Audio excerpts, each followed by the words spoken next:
Pois bem, bom dia a todos. É com grande satisfação que damos início a mais um painel tributário preparado pela equipe técnica da CCA Bernardon. Eu me chamo Reginaldo da Silva dos Santos, vou tratar da legislação federal e, na sequência, o colega Luiz Antônio irá tratar da legislação estadual. No tocante à legislação federal, o assunto que a gente traz para apresentar aos senhores diz respeito a mais uma obrigação acessória que entrou em vigor a partir de janeiro de 2025 para os contribuintes que realizam transações de importação e exportação de commodities com pessoas vinculadas sediadas no exterior. Até 2023, as regras do preço de transferência, elas tratavam apenas das obrigações de apurar os métodos de preços, parâmetros, para comparar com as operações de importação e exportação e o ajuste no final do ano. Em função dessas alterações que ocorreram em janeiro de 2024, foi criada mais essa obrigação que ela agora é mensal, que é o registro das transações de commodities realizada com pessoas vinculadas, sediadas no exterior. Esse registro ele deve ser feito diretamente no ECAC pelo contribuinte e o prazo de registro é até o 10º dia do mês seguinte ao que ocorrer a celebração do contrato, ou seja, independentemente da movimentação de importação e exportação da mercadoria, do commodity,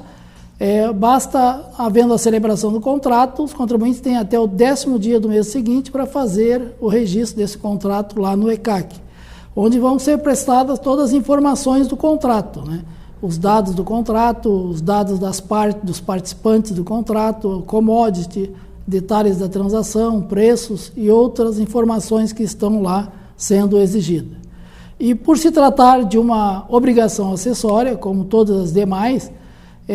no caso de descumprimento dessa obrigação, existe também a previsão de multas, né?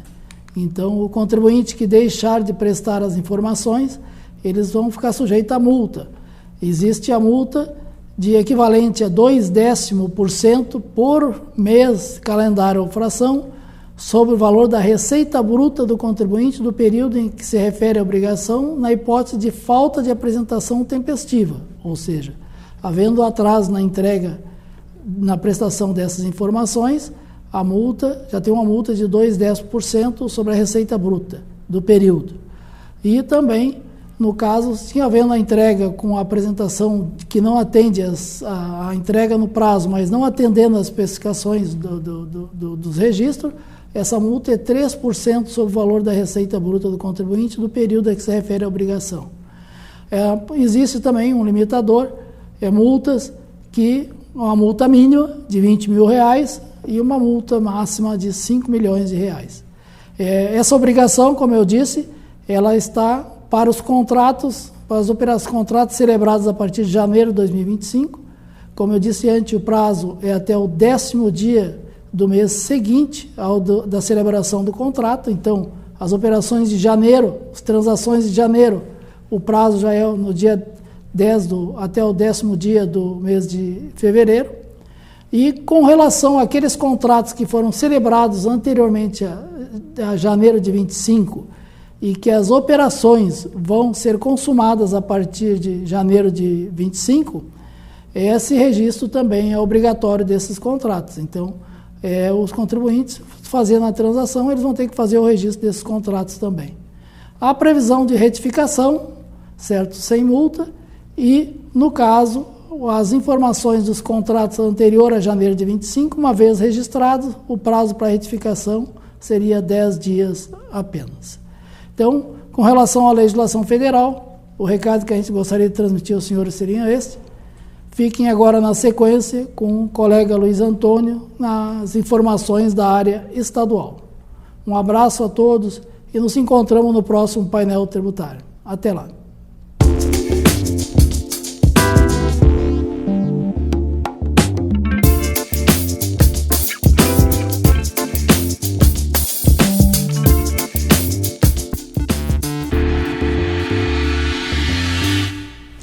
Bom dia a todos. A partir de agora vamos comentar algumas alterações na legislação estadual do ICMS do Rio Grande do Sul publicadas na semana passada.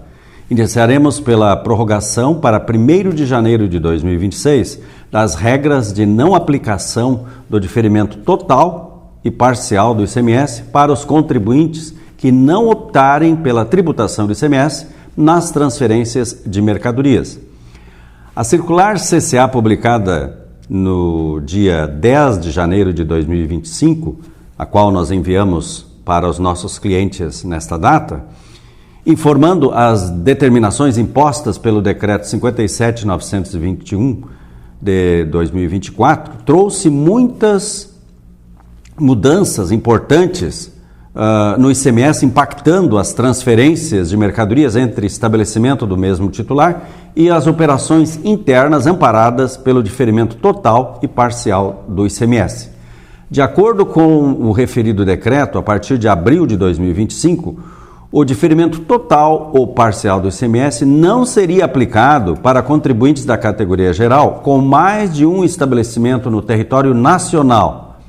e que não tenha optado pela equiparação das transferências às operações tributadas conforme o convênio ICMS número 109 de 2024, ou que não tenha realizado a comunicação de inexistência de outro estabelecimento no território nacional, conforme o caso. No entanto, agora o decreto número 58003, publicado no último dia 31 de janeiro, prorrogou para 1º de janeiro de 2026 a vigência das referidas regras que determinam a não aplicação do diferimento total ou parcial do ICMS pelos contribuintes da categoria geral. Não houve prorrogação da opção convênio ICMS 109, que permanece com o prazo até 31 de dezembro de 2024, devendo ser registrada essa opção no livro Registro de Utilização de Documentos Fiscais e Termos de Ocorrência e também devendo ser feita comunicação à Secretaria da Fazenda via ECAC. Permanece o dia 31 de dezembro de 2024, exatamente para dar viabilidade em 2025 da utilização das regras normais de diferimento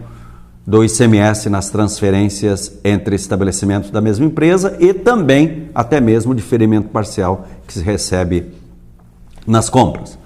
Por outro lado, os contribuintes do regime geral que tenham apenas um estabelecimento poderão comunicar a situação para fins de aplicação do diferimento a partir de 1º de janeiro de 2026,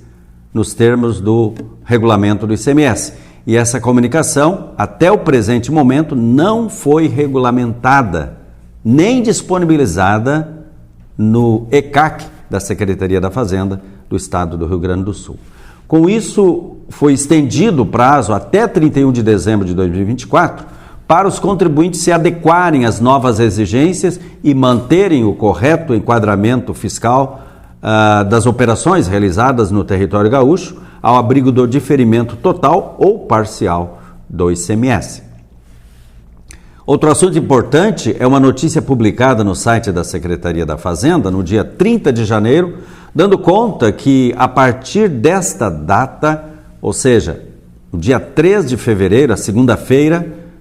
entra em vigor a obrigatoriedade do uso da nota fiscal eletrônica e da nota fiscal de consumidor eletrônica para uma nova parcela de produtores rurais no estado do Rio Grande do Sul.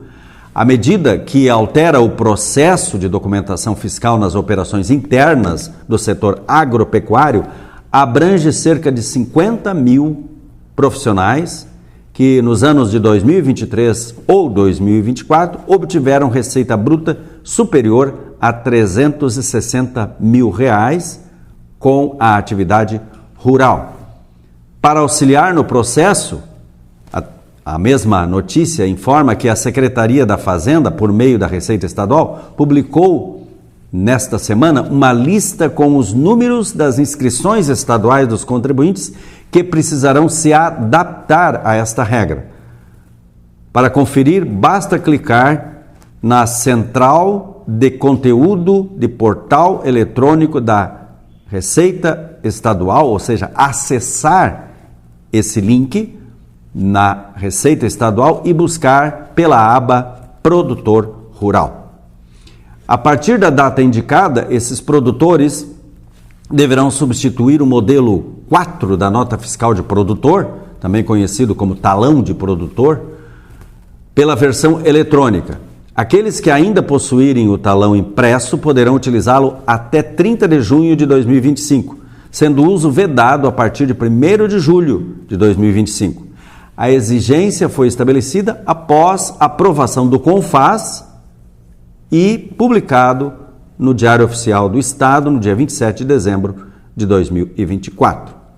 A obrigatoriedade da nota fiscal eletrônica será estendida a todos os produtores rurais do Estado gaúcho, independentemente do faturamento, a partir de 5 de janeiro de 2026. Nesta data, o modelo 4 da nota fiscal de produtor será definitivamente abolido. A transição será gradual para que os produtores, especialmente os de menor porte, possam se adaptar. Agora vamos falar sobre as alterações do regulamento do ICMS do Rio Grande do Sul publicadas na semana passada.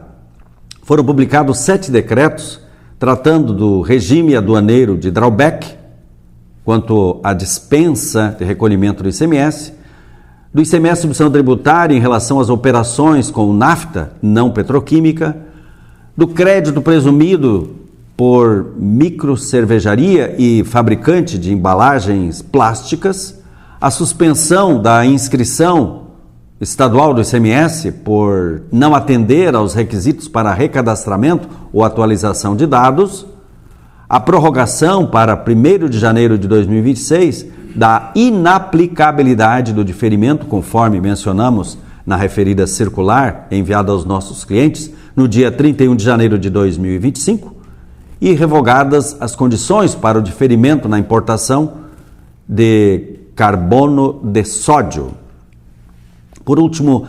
a prorrogação para 1º de novembro de 2025 quanto à obrigatoriedade de emissão da nota fiscal fatura de serviços de comunicação eletrônica. Também foram publicados 6 instruções normativas tratando dos seguintes assuntos: regime especial nas operações com mercadorias promovidas por empresas que realizam venda a bordo de aeronaves em voos domésticos, GIA automática para contribuintes optantes pelo regime diferenciado de apuração, ICMS submissão tributária quanto à lista de preços finais ao consumidor de bebidas a partir de 1º de fevereiro de 2025, o ICMS submissão tributária que houve uma republicação da atualização do rol de bebidas quentes e respectivos preços finais ao consumidor vigente a partir de 1º de fevereiro de 2025, quanto às operações internas e interestaduais para armazenamento de mercadorias pertencentes aos contribuintes do ICMS destinadas a operador logístico e, por último, a nova tabela relativa às taxas de serviços diversos para vigorarem a partir de 1º de fevereiro de 2025. Os decretos estaduais e as instruções normativas você pode conferir diretamente no site da Secretaria da Fazenda do Estado. Para isso, em nossos boletins, que a partir de janeiro de 2025 passaram a ser semanais, contém um quadro bem no final do boletim, onde inserimos links úteis. Lá você encontra todas as moedas estrangeiras publicadas pelo Banco Central, toda a legislação da Receita Federal, toda a legislação da Fazenda Estadual do Rio Grande do Sul, a legislação dos diversos municípios brasileiros que já divulgaram no site Legislações Municipais, indicadores econômicos publicados pelo IBGE, como o INPC, IPCA e outros, indicadores da Fundação Getúlio Vargas, como o IGPM, por exemplo, boletins informativos semanais, os calendários das principais obrigações fiscais mensais publicados pela CCA e outras informações você encontra divulgado neste quadro que fica bem ao final de cada boletim semanal publicados pela CCA.